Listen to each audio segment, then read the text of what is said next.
you have to let that person blossom. You have to let that person be, as well as continue steering the ship, So Yeah. there has to be some type of um what is it, like leniency or balance. Has to be balance. Yeah. You can't get too over the top. And like I Mhm. said, men, we are guilty of this because of our positions and all the things we have to do at the top. Mhm.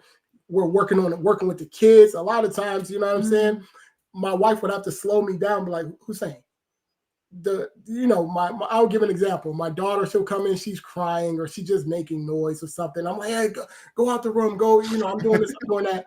And then my wife would just correct me gently, like, Hussein, she just needs some attention, some affection, some love. I'm like, oh.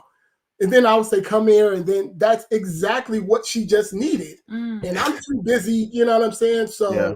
these type of things, that's a small example, but these type of things. And I think for men, when you are in a position at the height of heights, the margin for error is small there.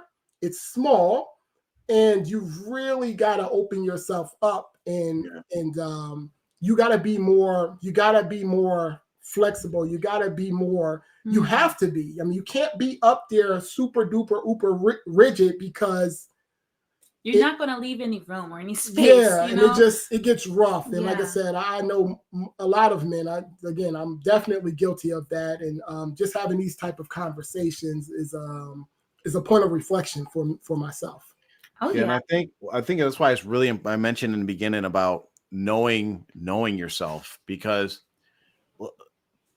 you could, if you are a person that that like it has to be your way or the highway, you're very rigid, you have a hard time adapting to change or being lenient, then you better be like, when you're doing the vetting process and looking for Mrs. Right, your Mrs. Right isn't somebody that's like, you want someone that's going to be very submissive. Like, you should be looking for someone to complement that, and that someone that maybe she's looking for somebody to be like, I need someone to just tell me everything I'm doing, because I just, you need to, so once you know yourself, then you have to find things that complement who you are, right? You can't be Mr. Rigid, Mr. Do it my way, right? I'm not going to change for anybody. And at the same time, like, yeah, I want the modern Western woman.